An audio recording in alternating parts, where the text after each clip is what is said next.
hay un segundo ARN que ya está presente y tiene una característica. ¿Cuál es esa característica? Este ARN tiene más o menos esta forma, lo voy a sacar aquí, ¿ok? Existe un ARN de esta forma. ¿Sí? Tiene varias estructuras en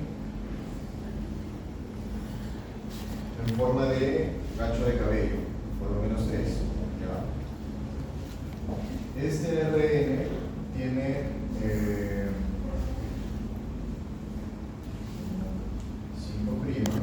3', ¿ya? Y justamente en la segunda de estos ganchos de cabello, uno de estos lacitos aquí que no, o sea, tú tienes interacciones aquí entre las bases de este lado de la cadena y de este lado. Aquí también y aquí también, pero cuando tú veas un loop, ¿sí? Los nucleótidos no están formando puentes de hidrógeno con nada. En realidad estos nucleótidos están expuestos para la parte de afuera. Bien, existen 3 nucleótidos aquí, ¿sí? 3 nucleótidos que van a ser exactamente, bien.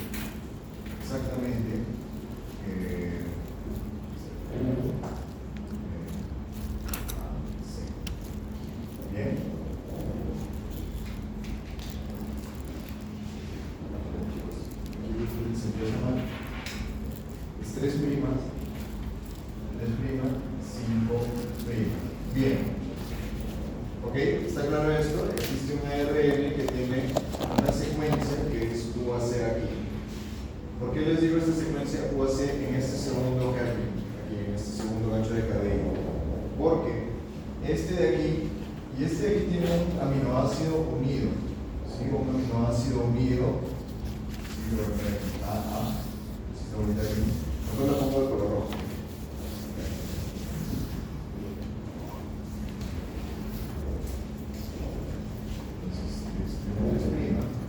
Y tiene unido covalentemente un aminoácido, ¿ok? Aminoácido. En este caso sería la metionina. Bien. ¿Qué es lo que ocurre? Dentro del ribosoma, ¿sí? Lo que tú vas a tener en esta secuencia 5', 5'.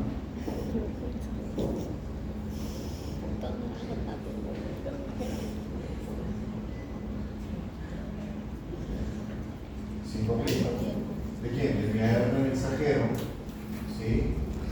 Está acoplada sobre la subunidad menor, ¿no es cierto? Del ribosoma.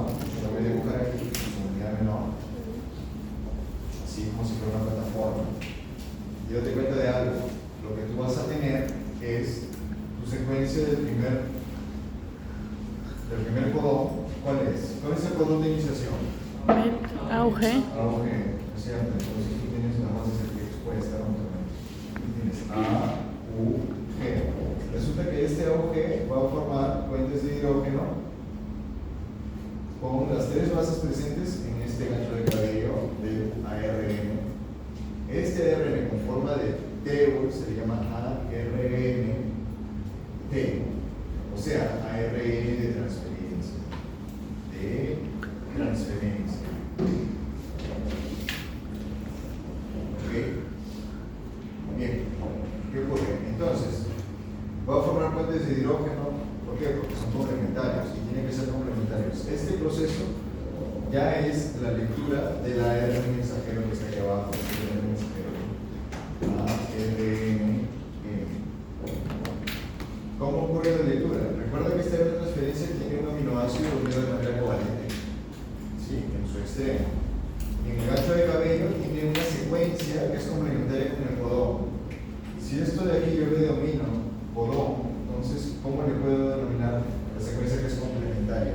Anticodón. Anticodón, exactamente. Y tú vas a tener por cada codón presente en tu ARN mensajero un ARN de transferencia con un anticodón.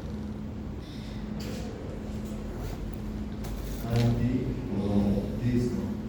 ¿Cómo ocurre entonces la formación de la proteína? Tenemos que esperar a que llegue el siguiente ARN de transferencia. Digamos que tu secuencia aquí es CCG.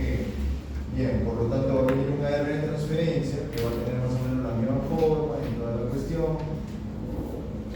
Así, que también va a estar unido al siguiente aminoácido. Digamos que el siguiente aminoácido CCG va a ser una prolina.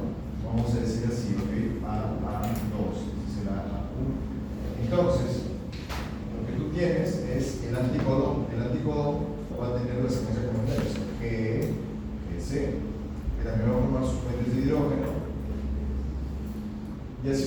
sucesivamente. Una vez que se incorpora este de aquí, inmediatamente recuerda que estos dos son los aminoácidos, pero si te das cuenta, este aminoácido está un poquito lejos de este. Entonces lo que ocurre, y esto es el proceso de producción industrial de proteínas, ¿sí? Todo esto es del ribosoma. Este ARN de transferencia que está aquí se va a unir más o menos así, va a girar. Y cuando gira, este aminoácido se va a acercar a este de aquí. Cuando este aminoácido se acerca, digamos que se pone aquí, ¿sí? Dentro del ribosoma, recuerda que tenemos ya su unidad mayor aquí, ¿okay? Su unidad mayor, ¿ok? Su unidad mayor y su unidad menor, ¿sí? Este es su unidad menor. Lo dibujo en rojo porque es ribosoma, ¿ok? Es una unidad mayor del ribosoma. Lo que va a ocurrir es que el propio ribosoma va a formar el enlace peptídico. Enlace peptídico entre los aminoácidos 1, que fue acercado por el primer ARN de transferencia porque giró, y el aminoácido 2, peptídico. Ok, ahora ¿qué ocurre? Bueno, no puede quedarse ahí, tenemos que continuar leyendo el ARN mensajero. Entonces, todo esto, su unidad mayor y su unidad menor, va a comenzar a jalar al ARN para que se haga. O si quieres, va a comenzar a desplazarse sobre el ARN para la derecha. Lo que tienes que hacer, ¿qué cosa? Tienes que leer los siguientes nucleótidos que se encuentran para la derecha, ¿no es cierto? Recuerda que este es el 5', 3'. Ok, entonces va a venir, va a desplazarse. Cuando se desplaza, este ARN de transferencia que ya se quedó sin su aminoácido va a salir. Y vas a tener, ¿sí?, como un espacio libre ahora, vas a tener un espacio libre para la entrada de otro ARN de transferencia, para que ocurra nuevamente el mismo proceso, para que pase ahora dos aminoácidos van a pasar al siguiente, dos aminoácidos ya unidos por el enlace peptídico, al siguiente aminoácido, al tercer aminoácido, para de nuevo formar un nuevo enlace peptídico, y así sucesivamente hasta formar 3, 4, 5, 6, X cantidad de aminoácidos, ya tienes una proteína nueva. ¿Sí? ¿Qué ocurre cuando se llega al final? Cuando se llega al final, ¿sí?, tú vas a tener, bueno, el ribosoma va a tener que encontrar una de estas tres, ¿sí? UAA,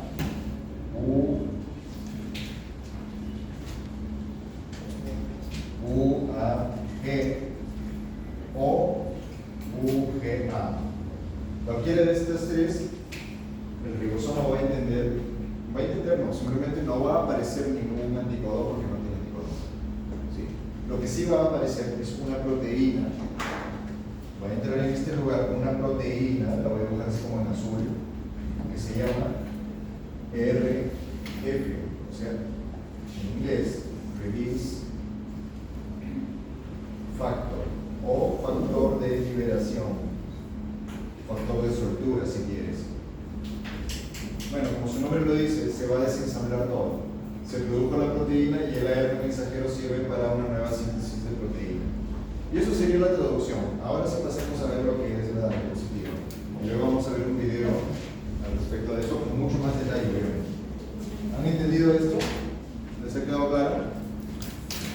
¿Han entendido? ¿Tienen alguna duda? ¿Tienen alguna pregunta? ¿Alguna explicación? ¿Que necesiten?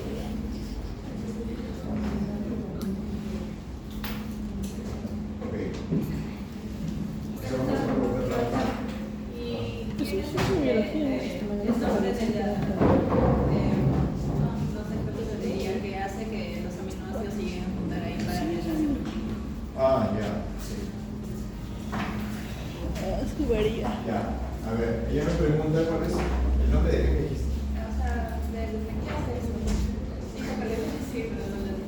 O sea, de los aminoácidos los lleva a buscar cuando el ARN preferencia se gira. Ajá. O sea, no entendí cuál es su pregunta. No sé si juntan los aminoácidos arriba. O sea, dijo que había una, no sé, molécula. Ya. A ver, lo que pasa es que ella me está preguntando en detalle cuál es la molécula que realiza el enlace. Recuerda que esto aquí es como si fuera, es una fábrica prácticamente, es un complejo grandazo, es Es una mezcla de cadenas de ARN con cadenas de proteína. ¿Ya? El nombre, si no me equivoco, el nombre es peptidinotransferasa. Ah, sí. Dentro del ribosoma. Okay. Ajá, peptidinotransferasa. Resulta, chicos, que todo esto aquí es un montón de cadenas de ARN entremezcladas con proteínas. Un montón de cadenas de ARN con proteínas. Sin embargo, esta formación de enlace peptídico, bueno, si es formación de enlace peptídico, como cualquier proceso de enlace peptídico, tú formas un enlace covalente, tú tienes una enzima involucrada, ¿no es cierto? O sea, es una enzima, en general, en bioquímica, es una enzima la que te va a unir dos sustratos para formar un producto, ¿no es cierto? ¿Sí? Por ejemplo, la polimerasa. La polimerasa acaso no te une un nucleótido con el nucleótido anterior para formar un enlace fosfodiéster, se forma un enlace covalente. Ok, pero esa es una enzima específica en la que tú has visto que se une y se forma el enlace fosfodiéster.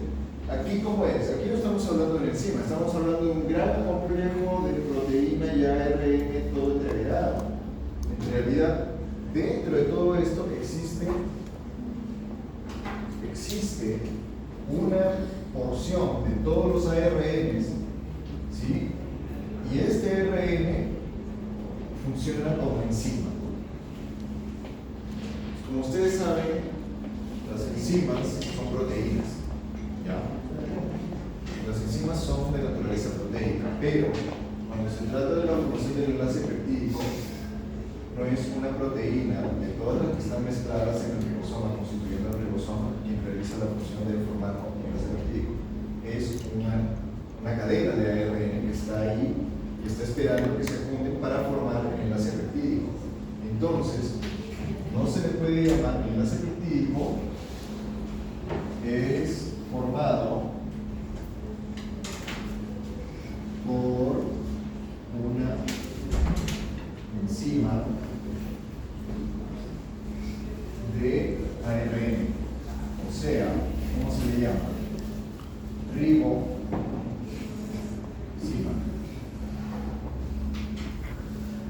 Tiene un nombre propio. Esa ribosima se llama peptidinotransferasa.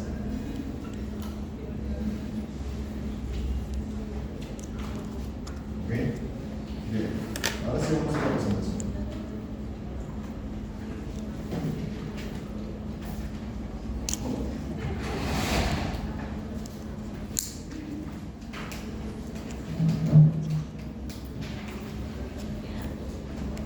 Bien, los ribosomas son las fábricas, el ARN se activa maduro con un mensaje. El ARN de transferencia sería el traductor, que tiene el anticodón, el segundo codón, y al mismo tiempo posiciona el aminoácido para que se forme el enlace peptídico.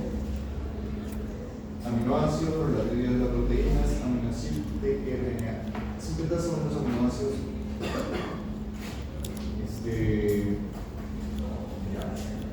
Factores de traducción, factores de iniciación, renovación y terminación. Bien. Y el ARN de transferencia tiene esta forma, que es lo que yo les había mostrado. Pero ahora que aquí está bonito, ¿no? ¿Sí? El ARN de transferencia es este. Ahora tiene el extremo 5' y el extremo 3' con el aminoácido. Ok, lo había dibujado diferente. Pero dense cuenta que tiene 3 ganchos de cabello y el segundo es el que contiene el anticodón, como les había mostrado. ¿Sí? Entonces, este es un esquema que demuestra, si bien sintéticamente, el ARN mensajero aquí de color lila, el ARN de transferencia de color más o menos rojo, tú tienes la secuencia, un presente, no, un mensajero de codón, siendo reconocido por el anticodón justamente en el sentido contrario, si te das cuenta, 5' 3', ¿no es cierto? ¿Por qué? 5', 3', ¿no? De derecha a izquierda en el anticodón, abajo el mensajero tiene que ser de izquierda a derecha. Que es antiparalelo, se cumple el antiparalelismo y también con esta. No deja de ser ARN, pero la particularidad es que tiene un aminoácido ya unido covalentemente al otro extremo de la transferencia. ¿Sí? Entonces, eso es lo que ocurre.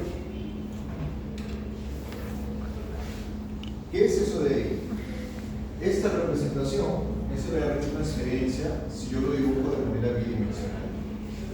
Pero ¿será que tiene esa forma de manera tridimensional? No, de manera tridimensional es más o menos esto. Parece que un cachito magnífico. Más o menos. Tiene esa forma y lo vamos a ver ahorita. De hecho esto de aquí es un aminoácido. Esto de aquí ya es el aminoácido unido a la cadena. Y en esta parte de aquí abajo se encuentra el anticodón. Aquí es donde se encuentra el anticodón. ¿Ok? Bien. Entonces,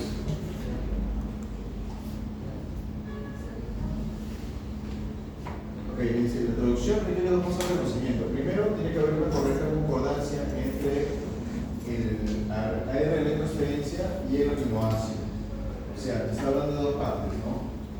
Primero, el ARN de transferencia tiene que unirse correctamente con su aminoácido, porque eso es lo que va a llevar al ribosoma. Y luego, una vez que ya reconoció el aminoácido y se unió covalentemente al aminoácido, ahí va a entrar todo eso al ribosoma para buscar el codón. ¿Sí? Ahora, existe una cosa que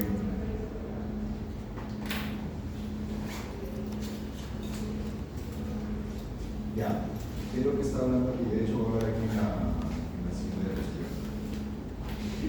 No siempre va a existir un correcto apareamiento entre anticodón y codón.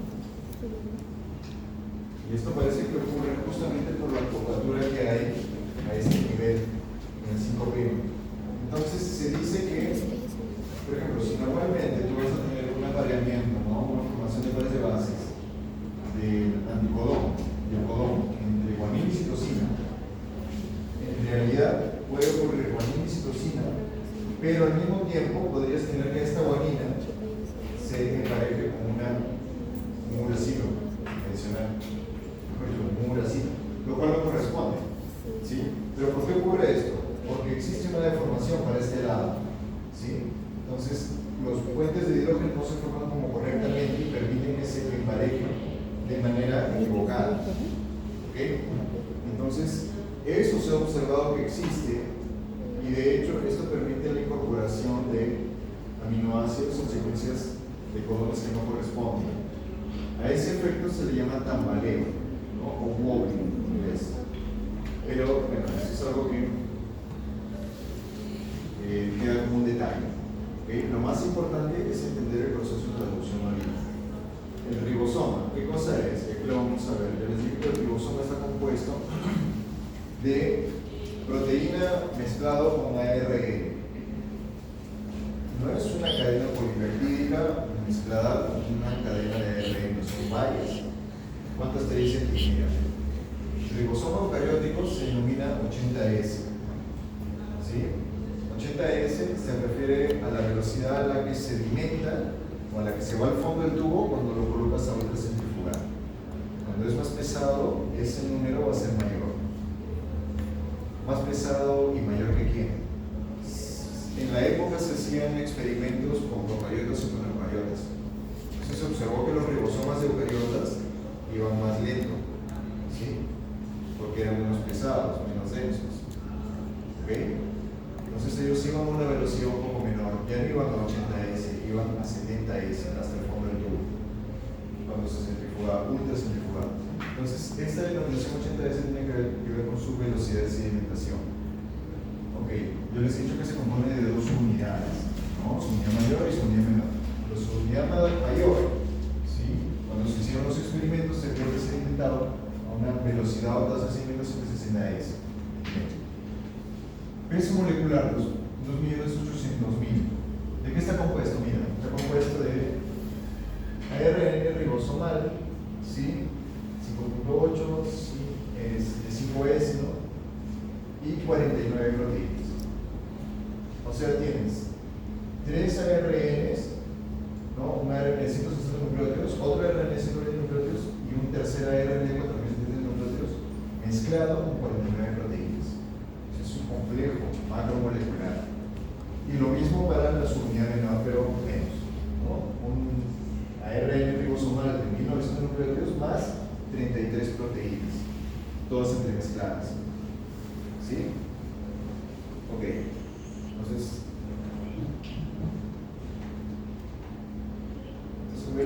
las unidades ribosómicas en general están separadas, porque están esperando a que llegue un ARN mensajero nuevo. Solo que cuando llegue el ARN mensajero nuevo es que se van a acoplar. ¿Sí? Bien. Ahora, algo que yo no les había explicado todavía es que dentro del ribosoma, en la subunidad mayor, existen 3 lugares que se llaman sitios de entrada, sitio de formación del péptido, sitio de adhesión, de formación del péptido y de salida. ¿Ya? Esos 3 sitios creo que lo vamos a ver mejor. Vamos a ver mejor en una animación.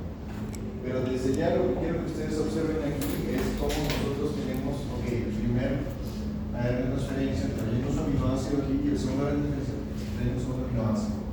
¿Qué es lo que hay que hacer? Hay que aproximar. Claro, estos 2 aminoácidos se tienen que aproximar. Recuerda, lo que tienes aquí es esta parte del aminoácido, que es un extremo carboxilo, y el aminoácido siguiente tiene su extremo amino. Carboxilo y amino cercanos uno al otro van a ser catalizados por la peptidintransferasa, que es la cadena de ARN del ribosoma, no es la parte proteína, la cadena de ARN. ¿Sí? Para formar el enlace peptídico, que es que causa un CONH.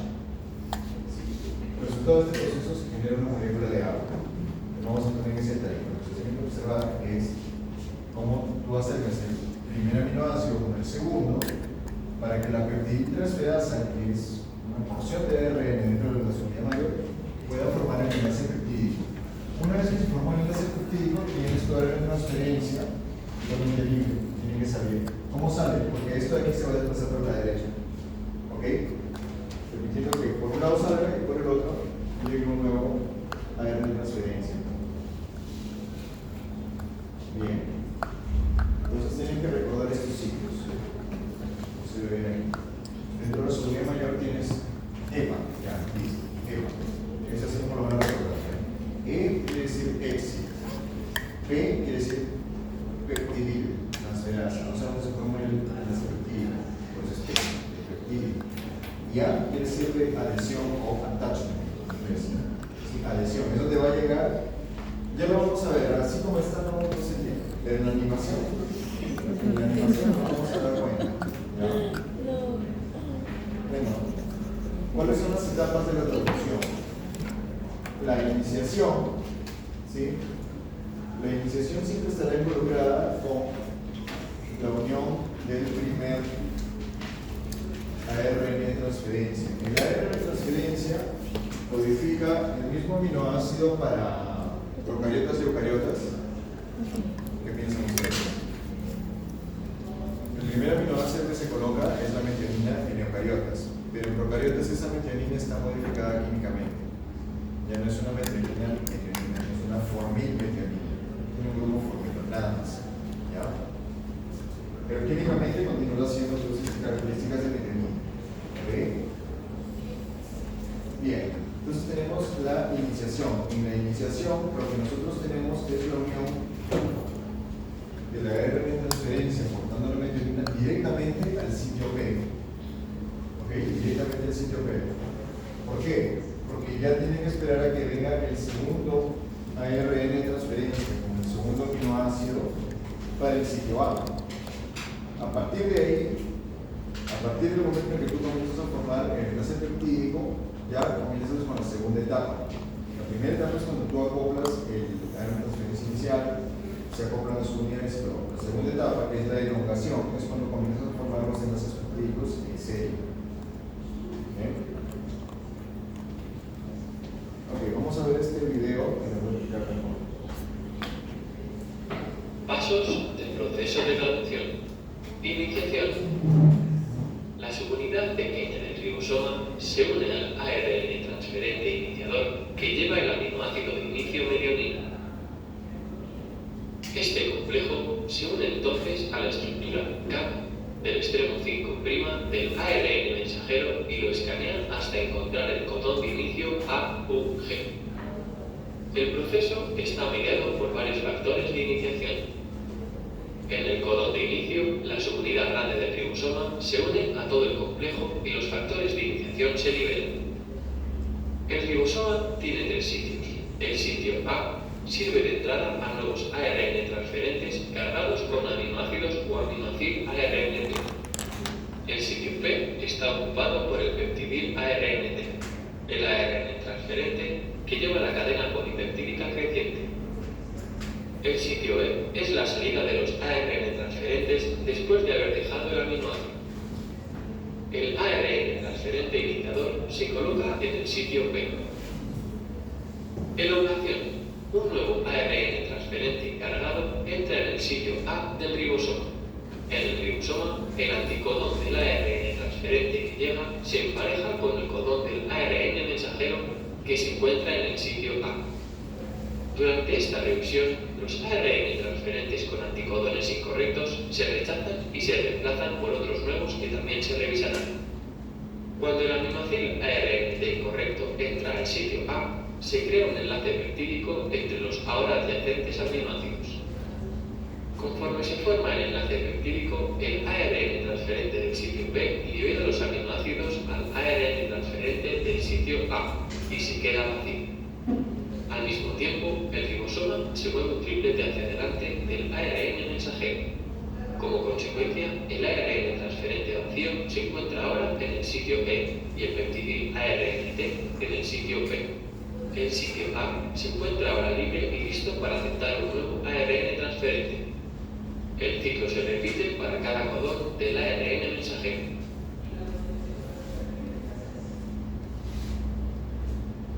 Entonces observen cómo el ribosoma se va desplazando para la derecha, ¿sí? Llevando a que el ARN de transferencia que está vacío pase por el sitio E. El sitio E quiere decir X.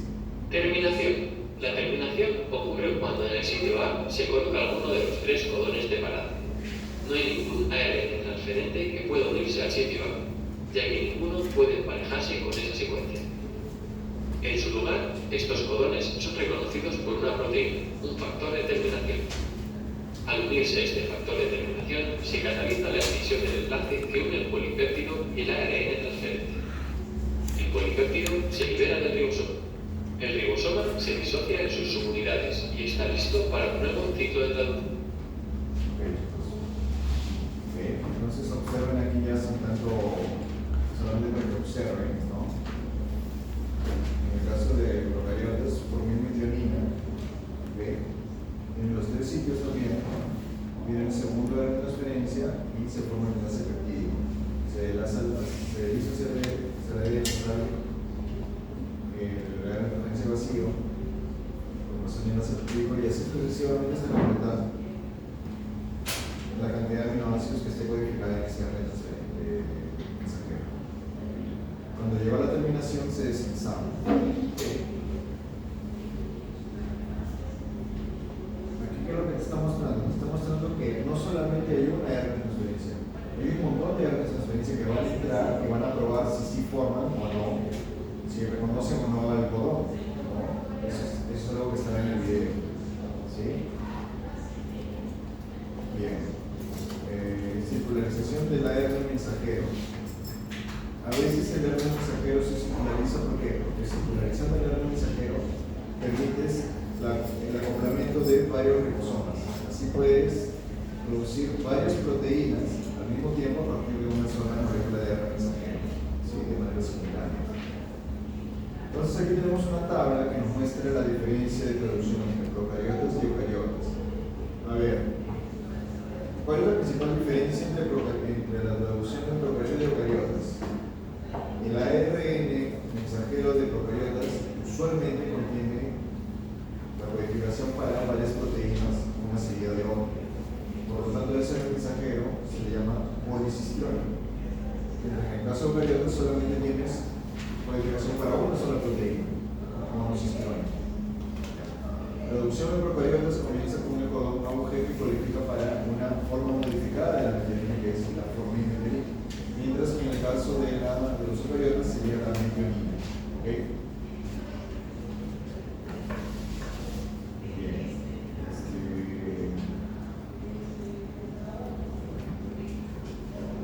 Ya. Bueno, lo otro ya.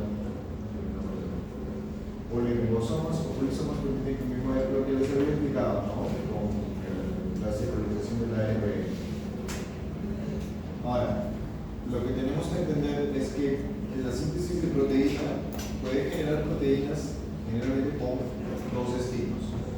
Uno de los destinos puede ser que la proteína tenga que estar en el citoplasma.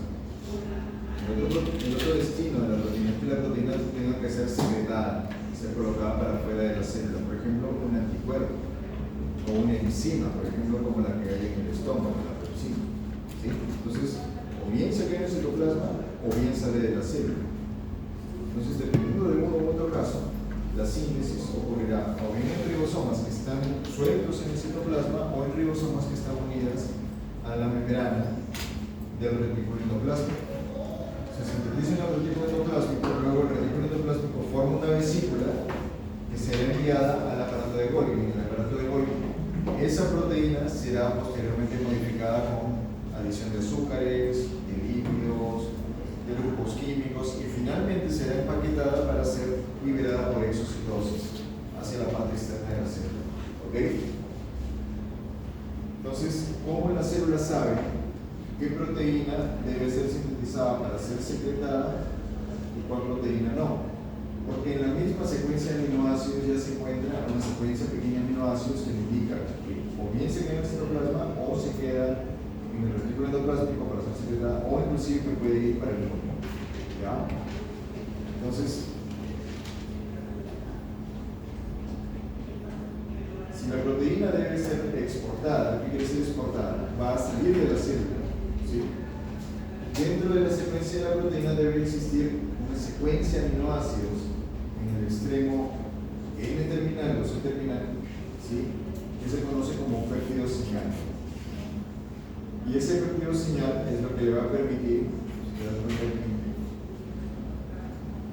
esa proteína va a irse para el retículo endoplasmico.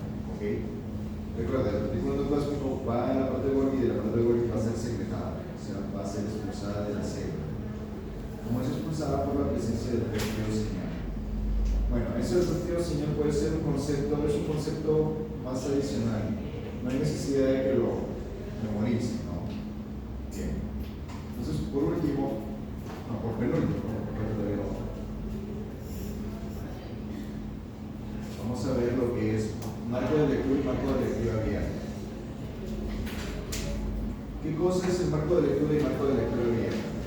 Cuando se realizan trabajos de secuenciamiento y determinación cuál es la secuencia de un ADN, ¿sí? Lo que tú tienes, lo que tú puedes tener es la presencia, yo te voy a explicarlo aquí.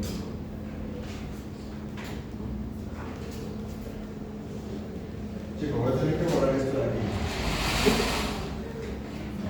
¿Me puedo borrar? ¿Sí? Ya la tomo foto, ¿no? Ya, perfecto.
Necesitamos secuenciar porque dentro de esa secuencia de ADN sabemos qué proteínas produce, y si encontramos una proteína que produce ese patógeno y no se encuentra en el huésped, podemos diseñar un fármaco, por ejemplo. Podemos encontrar una molécula que puede inhibir a esa proteína. De esa manera atacamos selectivamente, si le damos ese fármaco al animal, atacamos selectivamente al patógeno y lo curamos. Entonces, digamos que tenemos una secuencia de ADN, que sea así, A, C.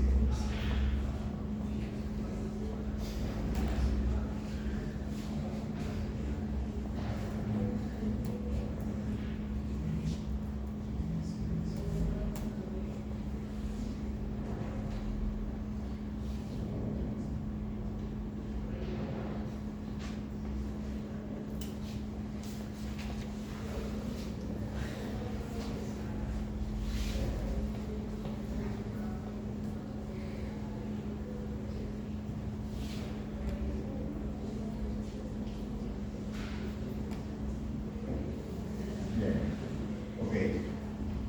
Ya, ok. Entonces, ustedes observan esta secuencia y ustedes son un ribosoma. Ustedes lo que tienen que hacer es buscar. ¿Qué es lo que tienen que buscar?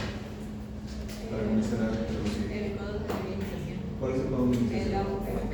¿Verdad? No, yo puse la no, ok. Estoy pensando como ADN, ¿no? Ok. Ya, pero dense cuenta de algo. No siempre vas a tener solamente, no solamente vas a tener un agujero, vas a tener varios. ¿Cuál de esos agujeros es el que va a ser el comienzo de la proteína? ¿No es cierto? Tiene varios agujeros. ¿Cómo vamos a ver cuál es? Ok, ya, ok, sí, está bien. Pero no necesariamente el agujero más cercano al 5' va a ser el comienzo. Puede ser este agujero aquí, o puede ser este agujero aquí. Ok, nosotros tenemos que observar algo. Nosotros vamos a tener, si nosotros comenzamos en este agujero, tendríamos los cordones más o menos así. ¿Sí? Porque he dicho que son de 3 en 3. Ok, ya. Pero también podríamos tener, te cuenta de algo. El siguiente agujero no sigue exactamente el mismo orden de cordones que vemos aquí, el mismo comienzo. Porque este agujero comienza que, ahí está. El codón comienza como en el segundo nucleótido, ¿no es cierto? Y aquí también podría tener otra proteína si sigo de 3 en 3, o sea, de codón en codón. O sea, es una gran confusión aquí.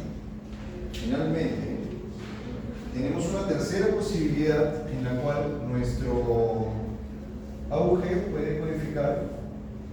Mira, está comenzando en el tercer nucleótido. Puede ocurrir eso, de hecho eso ocurre, puede comenzar en el tercer nucleótido. Ya, ¿cuál de estas nos producirá proteína? La respondemos no ahorita.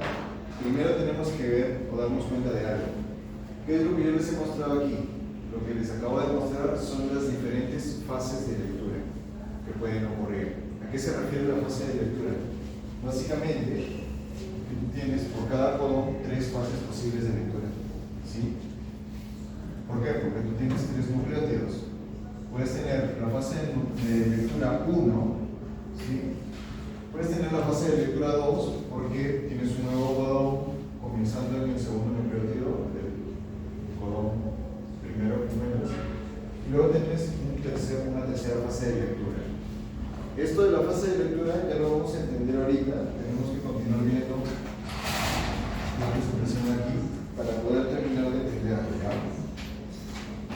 Entonces, cada hebra, ¿sí? Cada hebra va a tener 3 fases de lectura. ¿Sí? Hay que determinar cuáles, pero todavía no lo vamos a hacer. Pero existen 3 fases de lectura, ¿no es cierto? Porque cada codón tiene 3 posiciones. Ok, si el ADN posee 2 cadenas, entonces tú tienes 3 fases de lectura en una cadena y 3 fases en otra cadena de paralela. En total, cada ADN de doble cadena va a tener 6 fases de lectura. Bien. Entonces, ¿cuál de esas fases de lectura nos corresponde a las proteínas? Es difícil saber. Y para esto, nosotros tenemos que. Vamos a hacer algo aquí. Ya, aquí sí voy a tener que salirme. Voy a tener que ir un ratito al site del PubMed. Antiguamente las clases de biología molecular tenían la parte práctica. En la parte práctica veíamos esto para poder entenderlo, pero lo voy a hacer yo de frente. Sí.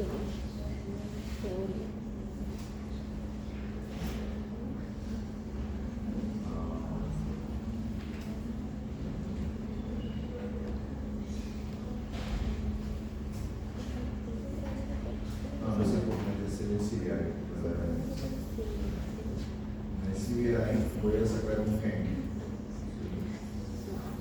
Voy a sacar el gen.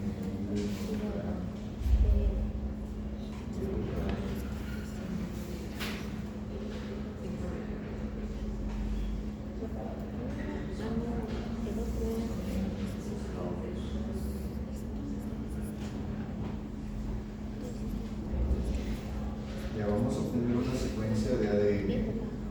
Vamos a utilizar un programita para poder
tener esta posibilidad aquí. Lo que te parece sombreado en rosado es una proteína, ¿ok? Es una secuencia de aminoácidos. Ahora, es una secuencia de aminoácidos con bond de iniciación y con bond de terminación, es lo que yo quiero decir. Si yo escojo la primera fase de lectura, el primer banco de lectura, lo que voy a tener es un polipéptido que va a ser de este tamaño: 3, 6, 9, 12, 15, 16.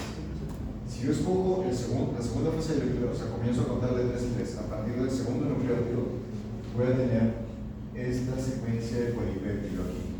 ¿Ok? ¿Qué pasa si yo veo en las otras? Voy a tener una secuencia aún más grande de polipéptidos, ¿sí? Si yo agarro la cadena complementaria, ya estoy comenzando a ver, ¿sí? Y te cuenta que te está diciendo, esta es la cadena 5', 3' de izquierda a derecha, y esta es la complementaria porque es 3', 5', o sea, va para el sentido contrario. A partir de aquí comienzan las otras cadenas. ¿Cuál de estas tú crees que sería realmente la proteína? ¿Cuál de estas fases de lectura te estaría generando una proteína? La primera cadena. A ver, las tres últimas nos están mostrando una proteína que tendría unos 15 aminoácidos. La segunda fase de lectura de la complementaria pues sería 1, 2, 3, 4, 5, 6. Parecen muchas proteínas fragmentadas y aquí vemos solamente como una chiquita, ¿no? O sea, tenemos todo este resto que está presente en el ARN mensajero por nada. ¿Sí? Eso no tiene mucho sentido. Vamos a ver las tres primeras que corresponden a la cadena codificante. Si yo agarro la primera fase de lectura, solamente tengo una proteína de este tamañito, porque no tiene sentido hacer una RNA tan grande para codificar todos esos aminoácidos y tener este pedacito solamente sintetizado en la primera fase de lectura. Si yo agarro la segunda fase de lectura, voy a tener como, ya, ok, esto de aquí no codifica son aminoácidos que no van a ser introducidos en la proteína porque solamente va a tener el aminoácido inicial aquí. Y va a acabar aquí porque aquí va a aparecer un codón de terminación. ¿Qué pasa si yo voy a la tercera fase de lectura? Yo tengo, probablemente tengo este péptido de 3 aminoácidos, metionina, glicina y arginina. Codón de terminación y luego tengo esto de aquí. ¿Cuál creen ustedes que sería la fase de lectura? ¿Qué sí me genera una proteína? La tercera, ¿no es cierto? Usualmente es aquella que tiene la proteína más grande. Sí, pero esto tú no lo sabes con antecedencia. Recuerda que cuando tú realizas investigación obtienes una secuencia de ADN y a partir de ello tienes que estudiar. Tienes que ver cuál es la fase de lectura que te va a dar justamente el mayor aprovechamiento de la ARN. ¿Sí? Y ahí sí, ahora sí entienden fase de lectura. ¿Me quedó claro? ¿Sí? A partir de qué nucleótido comienzas a contar los codones. ¿Ok? Bien.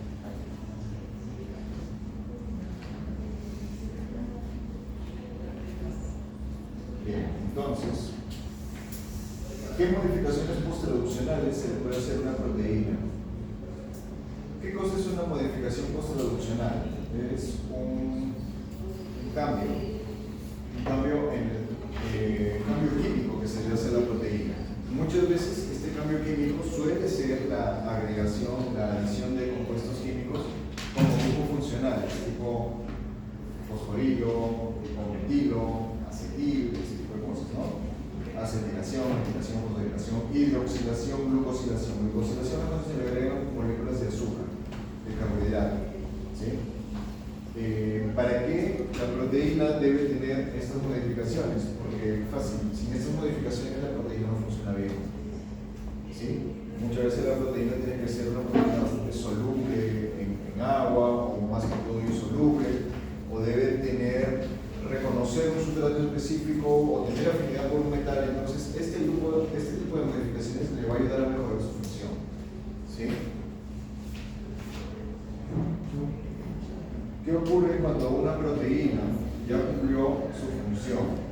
La proteína, cuando terminó se produjo la proteína comenzó a producir su función, una enzima, por ejemplo, dentro del citoplasma.